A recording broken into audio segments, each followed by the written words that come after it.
बिस्मिल्लाहिर्रहमानिर्रहीम। अस्सलाम वालेकुम नाज़रीन, कैसे हैं आप सब। अल्लाह पाक आपको ढेरों खुशियाँ दे, आमीन सुम्मा आमीन। आज मैं आपके लिए लाई हूँ बहुत ही मज़ेदार कैरेट केक की रेसिपी।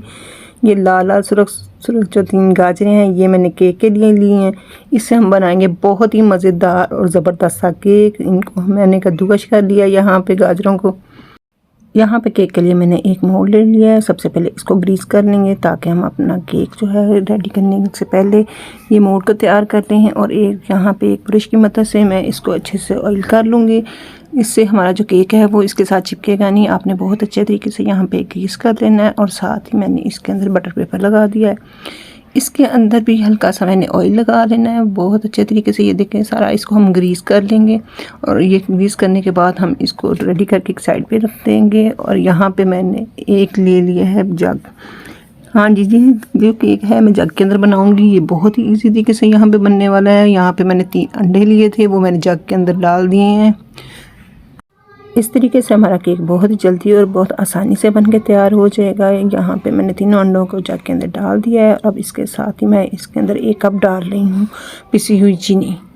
ये आप घर में भी पी सकते हैं। और आधा कप इसके अंदर मैंने साथ ही ऑयल शामिल कर दिया।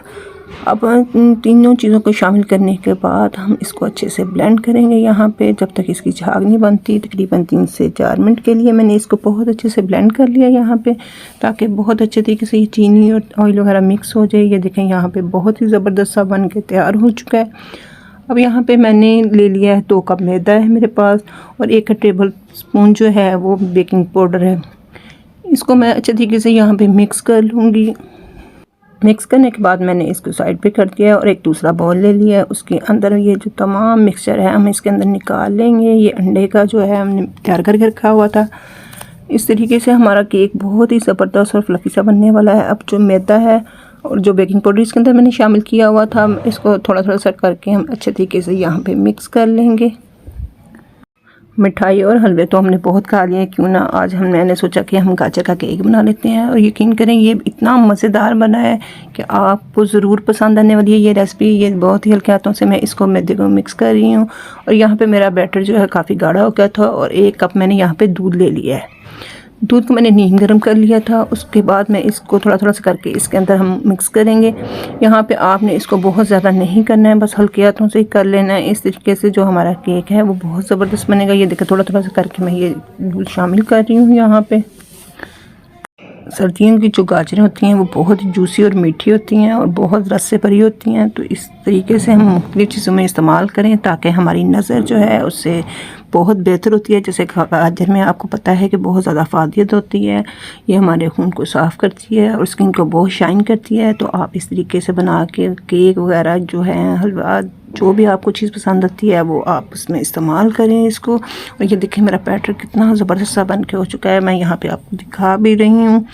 और अब इसके अंदर जाएगा वनीला एसेंस, वो मैंने डाल दिया है 1 टीस्पून। क्योंकि मेरे पास ये काफ़ी अच्छा वाला था तो इसलिए मैंने इसकी मिक़दार बहुत ही कम रखी है। और इसको भी इसके साथ मिक्स कर लेंगे अच्छे तरीके से। तो ये देखें इससे ये होगा कि हमारे केक में जो अंडे वगैरह की स्मेल होगी वो बिल्कुल भी नहीं आएगी। इससे बहुत ही मज़ेदार सा हमारा केक बनेगा। ये अब मैं इसके अंदर गाजर शामिल कर रही हूँ। मैं यहाँ पे गाजरों को कद्दूकस करके शामिल कर रही हूँ। आप चाहें तो इसको चॉपर में डाल के इसको चॉप भी कर सकते हैं। इस तरीके से ये देखें कलरफुल सा हमारा इस तरीके से जो मैं कद्दूकस करके जा रही हूँ गाजरें, वो बहुत कलरफुल सा बनेगा हमारा केक। ये देखें इसके अंदर मैं थोड़ी थोड़ी सी करके डाल रही हूँ। ये तकरीबन 2 कप के करीब है। ये गाजर मैंने शामिल कर दी हैं। और आप बहुत थोड़ी डालना चाहती हैं तो उससे भी ये केक अच्छा बनेगा। पर मैं यहाँ पे तकरीबन 2 कप के बराबर ये जो गाजरें हैं वो इसके अंदर शामिल कर दी हैं। और इसको डाल के मैं बहुत ही हल्के हाथों से इसको भी मिक्स कर रही हूँ। यहाँ पे ये बिल्कुल मेरा अब तैयार है। ये केक बनाने के लिए बैटर बिल्कुल रेडी हो चुका है। अब इसको मैं यहाँ पे मिक्स करने के बाद इसको मोल्ड में डालेंगे हम। नाज़रीन, इस मौके पर अगर आपको मेरी वीडियो ज़रा भी अच्छी लग रही हो तो चैनल को प्लीज़ सब्सक्राइब कर लें और बेल आइकन के बटन को दबा दें ताकि आप मेरी नई आने वाली वीडियो से आगाह रह सकें। वीडियो को लाजमी अपने फ्रेंड के साथ, रिश्तेदारों के साथ शेयर किया करें ताकि आप मेरी नई आने वाली वीडियो से आगाह रह सकें। यहाँ पे मैं मोल्ड को पकड़ के किनारों से अच्छे तरीके से हम यहाँ पे कर लेंगे, सेट कर लेंगे ताकि इसके अंदर कोई भी बबल्स वगैरह ना रह सके। और ये जो केक है मैं पतीले में बनाने वाली हूँ। यहाँ पे मैंने पतीले को पहले ही प्रीहीट पे रख दिया था और साथ में इसके अंदर स्टैंड रख दिया था। ये तकरीबन 5 मिनट के लिए मैंने इसको आंच पे रखा हुआ था और अब इसके अंदर मैंने केक रख दिया है। केक के लिए पहले मैंने इसकी आंच को थोड़ा तेज़ कर दिया है यहाँ पे। उसके बाद 40 मिनट के लिए मैं इसको थोड़ा आहिस्ता आंच पे पकाऊंगी। और ये देखें इसको अब मैं यहाँ पे चेक कर रही हूँ, ये देखें यहाँ पे थोड़ा सा भी लग रहा है मुझे, तो थोड़ी देर के लिए मैंने इसको और 5 मिनट के लिए पकने दिया था। और ये देखें बहुत ही ज़बरदस्त यहाँ पे मेरा केक बन के तैयार हो चुका है। माशाल्लाह से बहुत ही मज़ेदार और कलरफुल सा लग रहा है। दुआ में याद रखिएगा। इंशाल्लाह फिर मिलूँगी नई वीडियो के साथ। अल्लाह हाफिज़।